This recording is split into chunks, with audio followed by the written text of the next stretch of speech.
मेरे YouTube channel शब्दों की पंखुड़ियाँ पर आप सभी का स्वागत है। आप मेरी कहानियों को अगर पसंद कर रहे हैं तो मेरे YouTube चैनल को सब्सक्राइब करें और बेल आइकॉन दबाएं ताकि आपको नई कहानी आने पर पता लगता रहे। आज की कहानी सुनिए, आशा है आपको पसंद आएगी। इसका शीर्षक है दो सहेलियाँ। नीतू और गीतू दोनों पक्की सहेलियां, मानो दो जिस्म एक जान। एक ही मोहल्ले में आसपास दोनों के घर। नर्सरी से कॉलेज तक साथ साथ पढ़ाई की और जब शादी की उम्र हुई तो दोनों को यह चिंता सताने लगी कि हम बिछड़ न जाएं। धीरे धीरे उनकी मित्रता प्रगाढ़ होती जा रही थी। दोनों ने एक दूसरे को वचन दिया कि हम दोनों में से अगर किसी की शादी दूसरे शहर में हो गई तो दूसरी सहेली भी उसी शहर में शादी करने की कोशिश करेगी। दोनों को लगता था कि हम एक दूसरे के बिना जी नहीं सकते।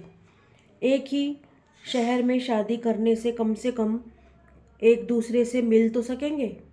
थोड़े समय बाद नीतू का एक बहुत अच्छे घर से रिश्ता आया और चंद ही महीनों में उसकी शादी हो गई। गीतू अब अकेली पड़ गई थी, उसका बिल्कुल मन नहीं लगता था और उधर नीतू ने अपने व्यवहार से अपने ससुराल वालों का दिल जीत लिया था। उसके ससुराल में सब उससे बहुत खुश थे। उसे भी गीतू की बहुत याद आती थी। बहुत सोच समझकर उसने अपने देवर राहुल के लिए गीतू के बारे में अपनी सास से बात की। नीतू के कुशल व्यवहार के कारण उसके ससुराल के सदस्य उससे बहुत खुश थे। इसीलिए उसकी सास ने इस रिश्ते के लिए हामी भर दी और फिर सभी बड़ों ने आपस में बातचीत करके रिश्ता तय कर दिया। गीतू के माँ बाप भी सहर्ष तैयार हो गए। राहुल और गीतू का विवाह धूमधाम से संपन्न हुआ। दोनों सहेलियों के एक ही घर में होने से परिवार की खुशियाँ भी दुगनी हो गईं। लेकिन किसी को भी खुशियाँ और सुख दुख दूसरों से बर्दाश्त नहीं होते हैं। कहते हैं कि लोग अपने दुख से इतने दुखी नहीं होते जितने दूसरों के सुख से। नीतू गीतू के ससुराल में भी कलावती नाम की एक बुढ़ी चचिया सास थी जो उनकी खुशियाँ और परिवार की एकता को देखकर मन ही मन कुढ़ रही थी। शायद उनके परिवार को तोड़ने की योजना बना रही थी। इसीलिए वह शादी समारोह से वापस जाने के बाद बार बार उनके घर आ जाती थी और इस बार तो ऐसी आई कि जाने का नाम ही नहीं ले रही थी। और मेहमानों को जाने के लिए कहो, ऐसा तो भारतीय संस्कृति में हो ही नहीं सकता। एक बार की बात है कि नीतू नहाने के लिए गई थी। तब गीतू ने उसके लिए चाय बनाई और चाय ठंडी हो जाएगी ऐसा सोचकर उसने नीतू की चाय नहीं बनाई। उसने सोचा कि जब वह नहाकर आएगी तो गर्मा गर्म चाय बनाकर दे दूंगी। लेकिन कलावती ने इस बात का भरपूर फ़ायदा उठाया और नीतू को भड़काने लगी। नीतू बेटी, तुम तो गीतू को देवरानी की बजाय छोटी बहन मानती हो, लेकिन देख लो, उसने तुम्हारे लिए चाय नहीं बनाई, बाकी सबको वह चाय दे चुकी है। नीतू ने उनकी बात पर ध्यान नहीं दिया। फिर एक दिन नीतू कुछ सामान खरीदने बाजार गई तो वहाँ उसकी पुरानी एक सहेली संध्या मिल गई। संध्या ने नीतू को अपने साथ गोलगप्पे खाने के लिए जिद की। तब नीतू ने उसके साथ गोलगप्पे खा लिए और घर आकर गीतू को संध्या के बारे में बताया। तब कलावती ने गीतू को भड़काया। देखा गीतू बिटिया, तुम तो उसे जेठानी की बजाय बड़ी बहन मानती हो और सम्मान देती हो। देखो ना, तुम्हारी कितने दिनों से गोलगप्पे खाने की इच्छा थी, लेकिन नीतू तुम्हारी परवाह किए बगैर संध्या के साथ गोलगप्पे खाकर आ गई और फिर तुम्हें हंस हंस कर बता रही है। पहले तो दोनों ने कलावती की बातों पर ध्यान नहीं दिया, लेकिन धीरे धीरे दोनों पर उनकी बातों का असर दिखने लगा। थोड़े समय बाद दोनों किसी न किसी बात को लेकर उलझ जाती थी। दोनों में तू मैं शुरू हो गई थी। घर की खुशियाँ धीरे धीरे समाप्त होती दिख रही थी।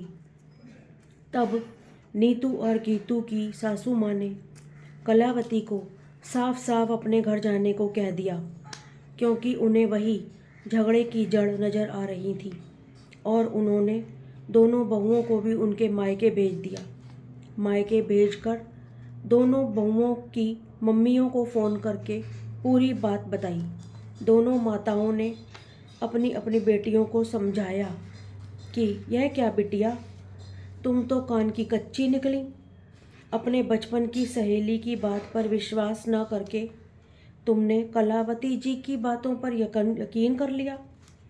अपनी बरसों पुरानी दोस्त की बात को ताक पर रखकर सच्चाई जानने की भी कोशिश नहीं की और आपस में झगड़ा शुरू कर दिया। अपने घर की खुशियों को खुद ही नज़र लगा दी। बेटी, कुछ लोग होते हैं ऐसे जो दूसरों की खुशियाँ बर्दाश्त नहीं कर पाते हैं। कलावती भी उन्हीं में से एक है, क्योंकि उनकी तीनों बहुएं आपस में बहुत लड़ती हैं। यहाँ तक कि कभी कभी तो बात हाथापाई तक आ जाती है और वे कलावती का अपमान भी करती हैं। तब वे तुम्हारा आपस में मिलजुल कर रहना, हंसना बोलना कैसे बर्दाश्त करती।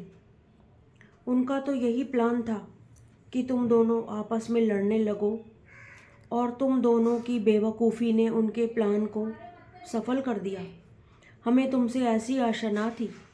आइंदा ध्यान रखना, किसी की बातों में मत आना, और किसी की कोई भी बात हो आपस में बात करके उसे सुलझाना, समझदारी से काम लेना, बात को साफ कर लेना, वरना घर टूटते देर नहीं लगेगी। तुम्हारी सास ने कलावती को अपने घर जाने के लिए कहकर बिल्कुल सही कदम उठाया है। नीतू और गीतू को पूरी बात समझ में आ गई थी। दोनों को अपनी भूल का एहसास हो रहा था। दोनों ने अपने अपने कान पकड़े और हंसते हंसते एक दूसरे के घर जाकर एक दूसरे को गले लगा लिया और साथ साथ मिलकर चल पड़ी अपनी ससुराल। शुक्रिया। आशा है आपको कहानी पसंद आई होगी। इस YouTube चैनल पर जो मैं कहानियाँ पढ़कर आपको सुनाती हूँ वह मैंने ही लिखी होती हैं। धन्यवाद।